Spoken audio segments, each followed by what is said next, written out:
Jennings, Bryant, I'm not going to count you years. You 34. I am already counting. 26 fights, which is not a lot. And I know you are extremely patient guy, and your patience is to wait for your chance. But tell me about this fight, which is coming in whatever 24 hours. Well, this fight is another fight under my belt. Um, it's an opportunity to progress one more time, and it's a big fight. It's a pivotal fight as well. It's a big fight, and this is something that I have to win. When you are on when you on new level, when you are as close as you are for the last couple of years to fight for a championship, or to be as close as possible to be to have a championship fight, how important is the patience here? Just not push it, say it, whatever. I'm gonna forget about boxing for 6 months. You Well, never well, do this. the patience is just as important as the persistence. It's a balance. You have to have patience with the politics of boxing, Yeah. and don't let it get into your head too much, and also have the persistence to stay on top of your craft and always make sure you work on your craft. So just having that patience, though, the importance of having it, it's real important because some people do other things just because they lack the patience. And some people, try to do some gimmicks and it probably goes south. Some people do some publicity stunts and it goes south. Um, so having certain patience, with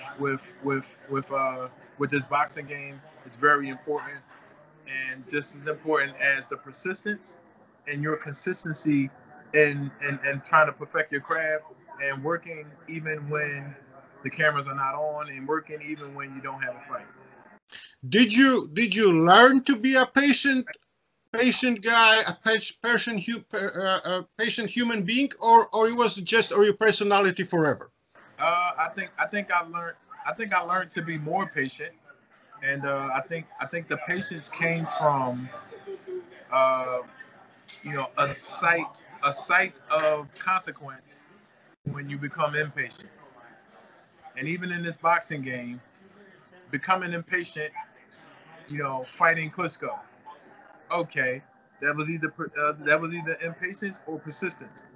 So I took it as persistence, which it was.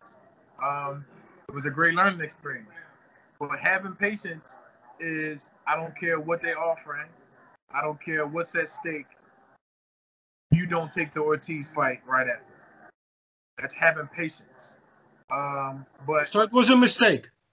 yes, it was a mistake because you figure I had just fought Klitschko, and to fight a guy right after that. Most people when after they lose, they take a couple fights to get acclimated again, to get used to the ring again. But I didn't stop, and that was a point of lack of patience, and that was the consequence that I had to pay. I know you never take the day off. I know you for about a decade. I know many of your friends who are saying what you see is what you get when it comes to the Bryant Jennings outside and inside of the ring. So very disciplined in the ring, uh, defensive minded, or I am wrong here with this defensive minded. First, defense first, offense second with you. How this thing works? Conditioning, Uh, we know, legendary. yeah. Yeah. First comes safety. Safety comes first. So within the safety is defense. So you have to be defensive in order to secure your safety. And then practicing, working on your craft, doing a whole lot more, you get to be able to entertain or to address other different qualities of boxing, and you just mix it all together. But all in all, the whole plan is to hit and not get hit. But there are times where you can give and take. There are opponents that doesn't possess a hurtful punch and that still don't mean don't be on your defense. that just means that you can actually you can actually gamble a little more. It's not so much of a threat, and it's tough fighting. And then heavyweight, I don't even think that more so doesn't even exist because all heavyweights punch. So that may even Yeah. apply more so to the lighter classes. But in heavyweight division, you got to watch out for all of them. So your defense has to be superb. Other than that, you'll take a beating. And this game didn't produce a lot of people that ended their careers in great health. No doubt. Let's come to the fight in 24 hours. We talking it's Thursday afternoon or evening right now in Chicago. You're gonna be in the ring in 24 hours. Question for you: your opponent. I'm sure he knows everything what he's supposed to know, but what is he missing? I mean, assuming that he goes into the ring, he watched whatever 2 hours of Bryant Jennings tapes, and what are people missing? Trying to find out how to beat you.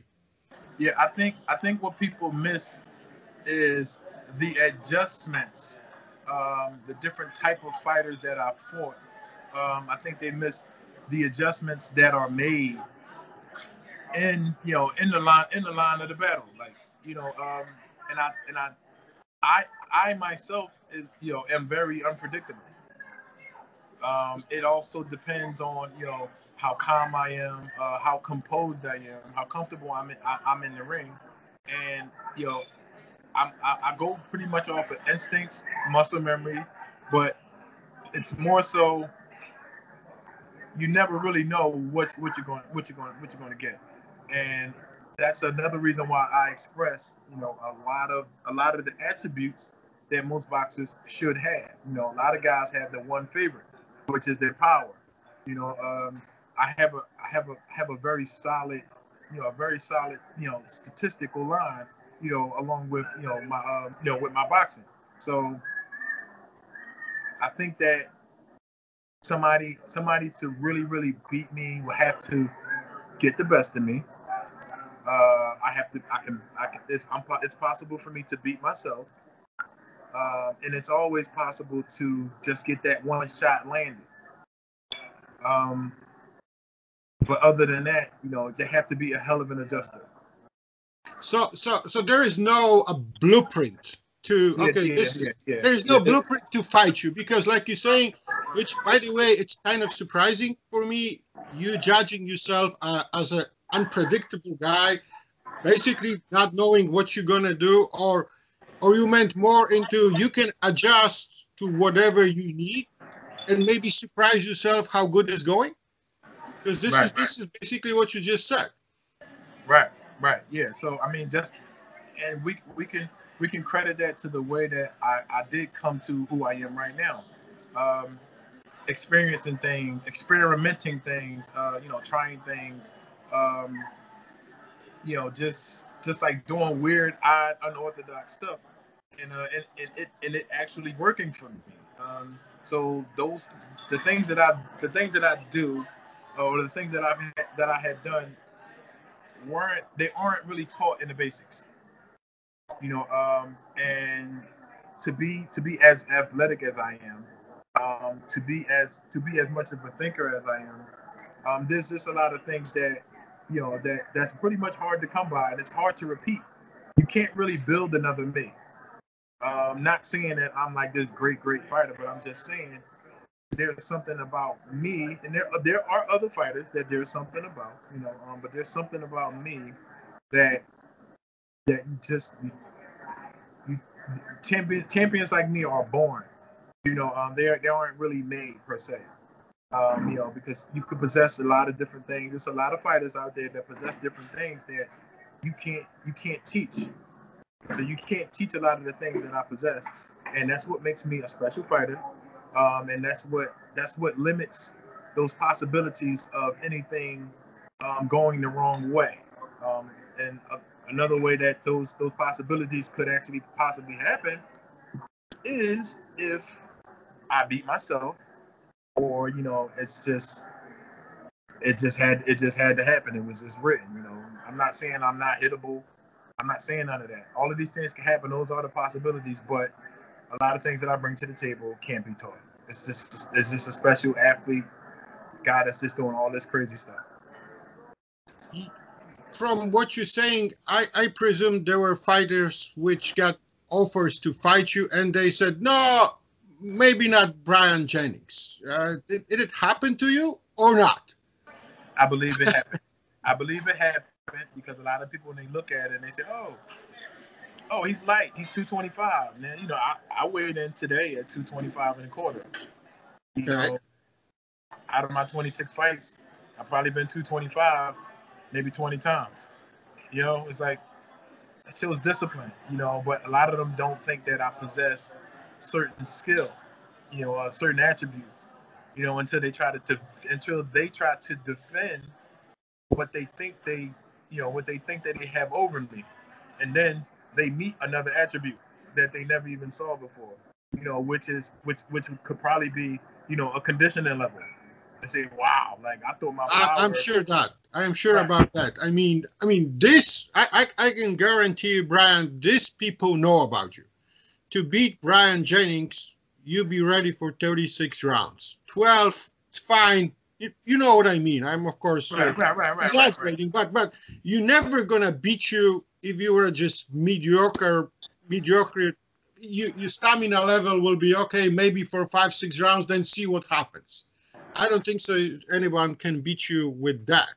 But I'm sure also this is going to be the plan of your opponent, just to get rid of you in the first 3-4 rounds. We know he can punch, but, first he has to catch you with something significant. So you want to prolong the fight or surprise yourself on all of us and maybe do something? I'm not asking you to tell me what you're going to do, but I'm sure Rivas, this is what he wants to do, just to hit you as soon as possible, as quick as possible. Yeah. Well, no, I think what you're supposed to pretty much do in every fight is, have backup plans. See what you have in front of you and make adjustments, things that you've been working on in the ring, in camp. And you're always supposed to be able to make adjustments. Fighters lose when they can't make adjustments. I lost to Ortiz because I didn't make the proper adjustments. When he adjusted, I kept doing the same thing, trying to force, which almost worked, but trying to force my strength and take over his strength. It was my strength versus his strength, and make his strength become a weakness. And what he did was when his strengths became a weakness, he made adjustments. He switched it up, but I felt as though that my strength could overthrow all of his strengths, but it was just the one last strength that he had, which was going for. If I believe that if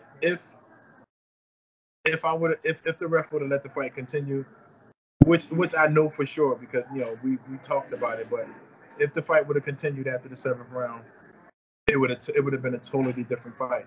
Because that guy gave everything that he had. He definitely gave everything that he had, and he was just like, look, no matter what I'm doing, this guy's just not going down. And we all know how good Luis Ortiz is. There's no doubt. We saw it versus Deontay Wilder. I mean, that's part of them. We're fighting unbelievable fights. So there's no doubt. Comparing yourself or judging who you are using Ortiz, I think so. It's a good idea because he is probably one of the most avoided guys right now. But I know you had 24 hours, so I'm going to ask 2 more questions and appreciate your time again, Grant, because I know you're probably reading books or just doing yoga. I don't know what you're doing 24 hours before the fight. Well, I'm about to go take it down. So we got to hurry up and wrap. So one more question. I know you are a very patient guy, but what's the plan for the rest of 2019?